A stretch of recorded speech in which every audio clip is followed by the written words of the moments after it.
America में हुए 9/11 के बाद दुनिया की जियोपॉलिटिक्स बदलती रही है।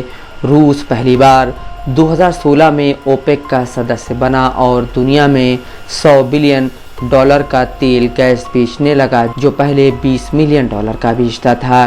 साल 2021 में फॉल ऑफ काबुल के बाद रूस ने द्वितीय विश्व युद्ध के बाद पहली बार 2022 में यूक्रेन पर हमला करके यूरोप को 70 साल बाद चुनौती दे डाली। 2023 में फिलिस्तीनी प्रतिरोधी ताकतों ने यूरोप को यूक्रेन में हारता देखकर इसराइल में 7 अक्टूबर 2023 से मारकाट शुरू कर दिया। इसराइल प्रतिरोधी ताकतों के 6 महीने की लड़ाई में अमरीकी असफलता को देखकर ईरान ने पहली बार 14 अप्रैल 2024 को अमरीकी यानी इसराइल के ठिकानों पर ड्रोन और मिसाइल से हमला करके मिडिल ईस्ट में अमरीकी सुरक्षा संतुलन के आदर्श को हमेशा के लिए बदल दिया।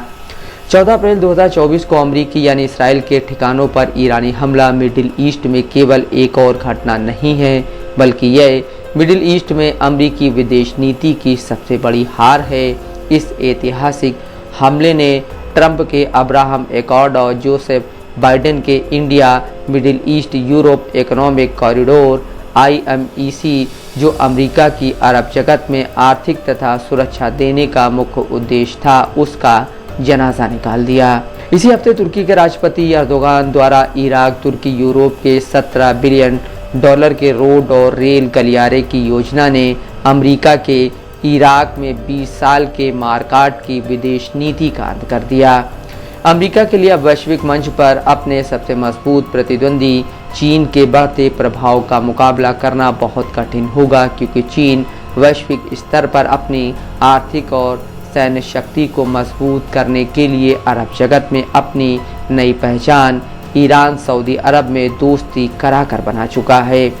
सऊदी अरब चीन में नया रिफाइनरी बना रहा है और 2 रिफाइनरी में शेयर खरीद कर पार्टनर बन गया है, ताकि चीन 25 से 30 साल तक उसके तेल का एक प्रमुख बाजार बना रहे।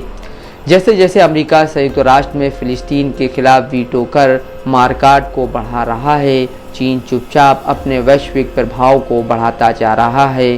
चीन के आर्थिक और वैश्विक प्रभाव ने भारत में 1958 में आए शरणार्थी दलाई लामा के तिब्बत को चीन का अटूट अंग बना दिया और अब चीन भारत के अरुणाचल को तिब्बत का हिस्सा कहकर विस्तारवादी हो गया।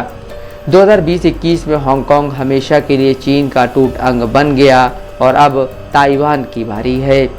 अमेरिका चीन के आर्थिक संबंध इतने जटिल हैं कि अमेरिका अगले 20 साल चीन के आर्थिक चुंगल में फंसा रहेगा। दक्षिण चीन सागर और हिंद प्रशांत जैसे अमेरिकी रणनीतिक फेल कर गई और अब अमेरिका ने खुद को एक ऐसे चौराहे पर लाकर खड़ा कर लिया है जहां उसको अपनी इसराइल नीति को बिना 3 तलाक दिए एशिया और अफ्रीका में उसकी किसी भी वैश्विक रणनीति को अरब जगत, रूस और चीन सफल नहीं होने देंगे।